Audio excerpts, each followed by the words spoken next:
All right, last week I told you if there was a need for a video, I'd do one. Well, here I am on vacation in Dubrovnik, Croatia. For you Game of Thrones fans, you certainly know the location behind me, the Walk of Atonement and the Shame Stairs. Seemed like the appropriate location to do a video to talk about Mayor Brandon Johnson and how shameful, literally disgusting and pathetic his administration has been.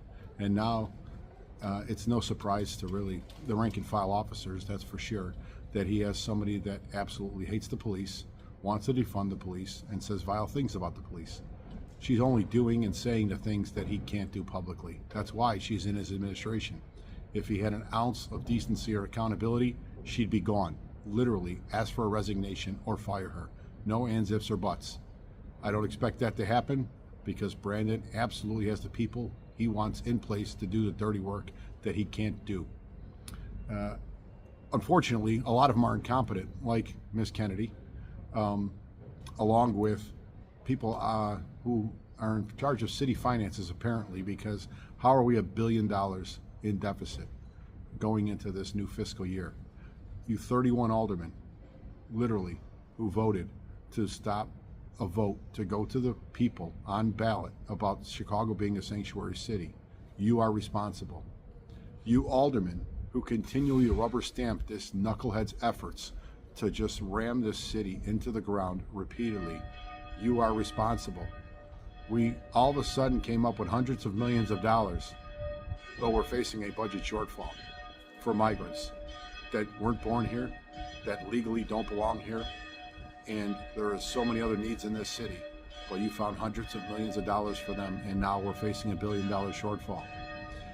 Because of a Me Too clause, the Chicago supervisors, sergeants, lieutenants, and captains, along with CFD Local 2, deserve and are guaranteed another 2.5% raise on top of the 2.5% they already gotten because of the contract that Lodge 7 was able to secure.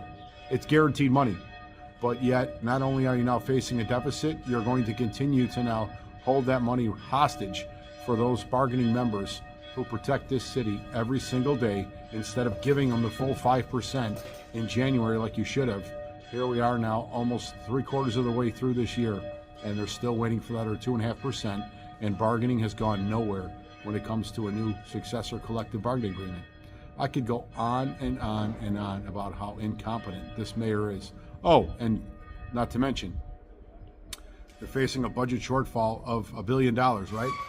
I don't even think that takes into account the court-ordered $150+ million judgment against the city for police overtime for the Fair Labor Standards Act. FLSA payment is due. It has been due. This administration has ignored it. Every financial wizard in the city government, and I use that term lightly, has basically ignored it and refused to pay our members the money that they are due for work performed years ago already, almost in some cases a decade ago. You talk about deadbeats. It's no mystery.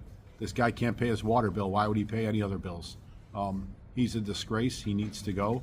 I could tell you, one of the things we're going to do, the recall petition fell short, trying to get that many signatures in a short period of time.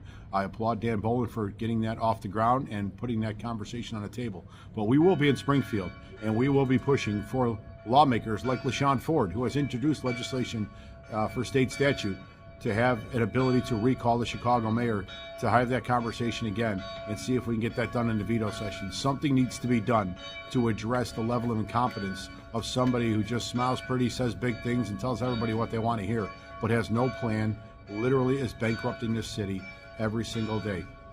For those of you working, obviously, Mexican Independence Weekend, be safe. I can tell you the city reached out to us trying to, according to George Rommel's arbitration, change New Year's Eve as one of the expected deployments for overtime and drop that one in exchange for Mexican Independence Weekend. We clearly said, unless you were willing to put in writing that should Mexican independence get switched, that New Year's Eve would then be double time if you cancel time off. They refused to put that in writing, so it was pretty much dead on arrival. But it's just one ridiculous thing after another. And we complained about David Brown And Eric Carter and the overtime and unnecessary, ridiculous deployments. Well, here we go again. It certainly seems like Chief Hine thinks that just deploying hundreds of officers and ruining their family life and their mental health is okay. Lastly, it is still September and it is still Suicide Awareness Month. We tragically lost a member at the beginning of this month who felt there was no other way out because of employment issues and other legal issues he was facing. Please, there are plenty of helping hands available. Reach out, grab one, pick up the phone, make a call. Answer a call if you get one.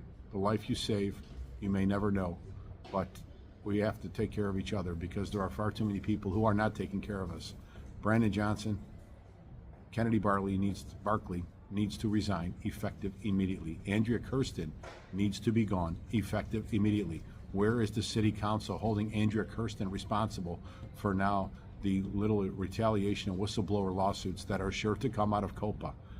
We've told you for 2+ years now that we have documented proof, which were the basis for the lawsuit, on what she was doing since she got that job. Kudos to our supporters in City Council who absolutely railed against Andrea Kirsten getting this job, and shame on the ones who said she was fit to do this job, because she is not. Everybody have a safe weekend. I'll see you next week back at home. All right, I'm glad I remembered this before I posted the video that I started this morning. H.R. 82 in Washington, D.C. is the windfall elimination bill. It is currently being held up in the House. There is what they call a discharge petition. The discharge petition forces it to go to the floor for a vote. There are still 47 more co-sponsors for that discharge petition to be forced to go to the floor for a vote. Currently, there are only 2 reps in Illinois who have signed on to that discharge petition, Mike Bost and Chuy Garcia. So I'm encouraging everybody watching this, especially our members, call, contact, email every member that has any representation inside the city limits to urge them to sign that discharge petition before Wednesday. This is the short notice we get sometimes, but again, the deadline for this discharge petition to be entertained is Wednesday. So we need kind of to mobilize every rep in the state, whether you live in, whether they're in Chicago or not, doesn't matter.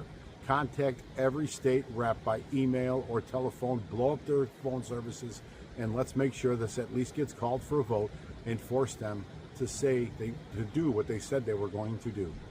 With that, I hope you enjoyed the little background view at the end there. Have a good weekend. Everybody working that crazy Independence weekend, be safe.